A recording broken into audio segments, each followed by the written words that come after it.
Hey there, welcome to LSAT Demon Daily. I'm Nathan Fox. With me today is Erik Johansson, one of our teachers at LSAT Demon. We have an email here from Anonymous. Yeah, Anonymous writes back. Anonymous explains who they are. They Okay. say, "Hi, Nathan and Erik. I was the one who wrote in anonymously, and I wanted to thank you for your advice." I think we titled this episode Our Most Important LSAT Advice. Okay. And telling Anonymous, look, you can't have it both ways. You can't shoot for your best score while also locking yourself into Right. a single test date or a timeline. Right. And we invited Anonymous to reflect on their reasons for wanting to stick to a particular test date. Like, why is it that you really felt you needed to apply this fall and not give yourself more time to get your score up? And Anonymous did that reflection and writes in, says, definitely a hard pill to swallow by pushing my timeline. However, I absolutely agree with all the relevant points made in your episode. The main reason why I feel this pressure to apply this cycle is due to internal pressure of being a lawyer and hopping onto that train.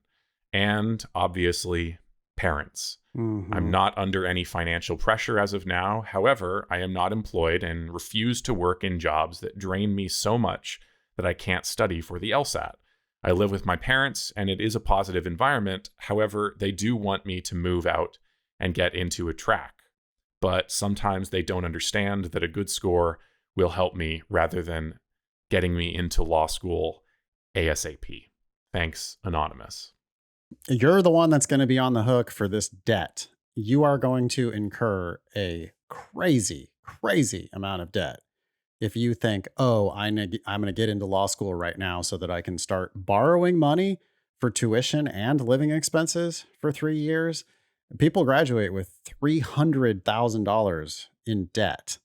That is not what your parents want you to do. They might be foolishly pushing you toward that path by giving you this pressure of, hey, you should take the LSAT right now. You should apply to law school right now. You should just go ahead and go.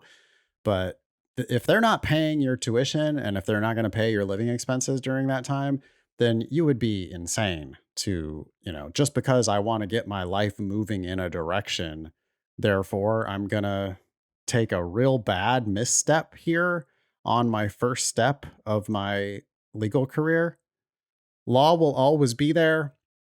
I get it. The story that you're telling yourself about your life is that you're going to be a lawyer. I believe you. You're going to be a lawyer. Okay. You're a future lawyer. I believe you. That starts with doing the work of the LSAT, getting the right score so that you can apply early in the cycle broadly with your best LSAT so that you can get yourself into the right school at the right price.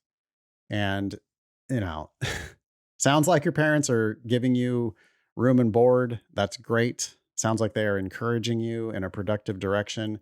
That's great. Do not let them force you into applying when you're not ready. Do not let them force you into taking the LSAT when your practice tests indicate you're not ready.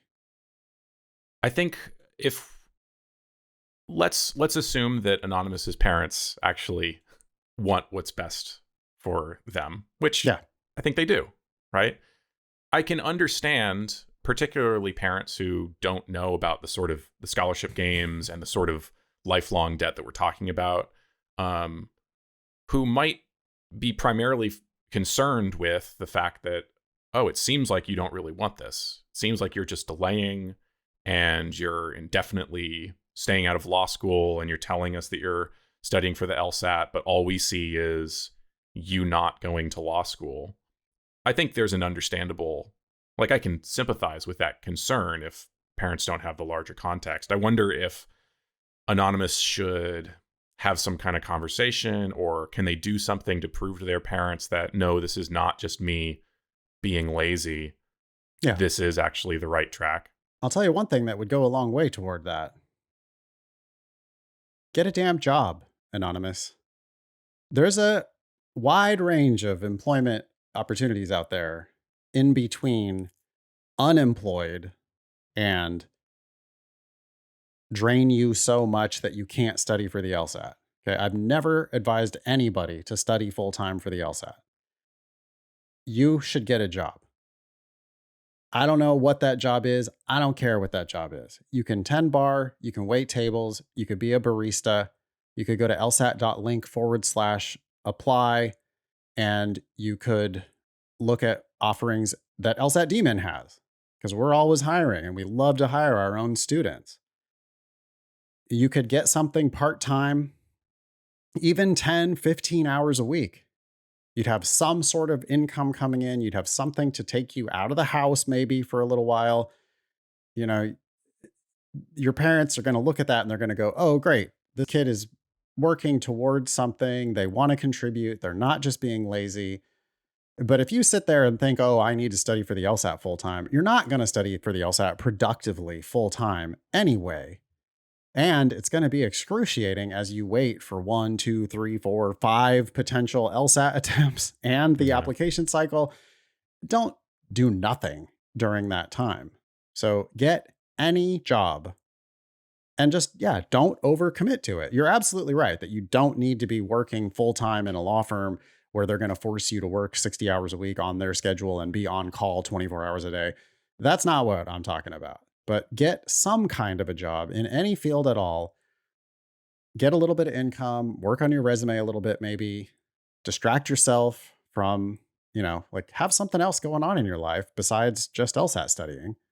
It'll put less pressure on your LSAT study too. Right.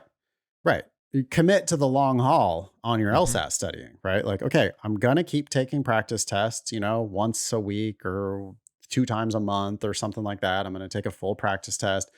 I'm going to keep track of my scores. I'm not taking the official LSAT. I'm not signing up for the official LSAT until I'm happy with my practice test scores. I'm going to be seriously reviewing every single mistake I make, and I'm going to be giving it a couple, 3 hours every day. And then I'm going to draw the line and I'm going to work on fitness, sleep, working in a job, contributing, or I don't know, take the garbage out once in a while, be a good roommate.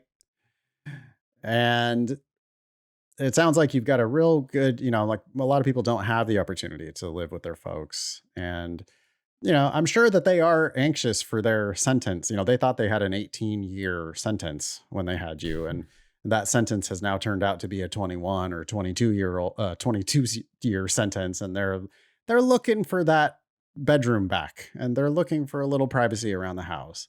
And they do want to see you on a productive path. But rushing into it is going to lead to negative outcomes. And I think there are ways that you can happily solve this problem.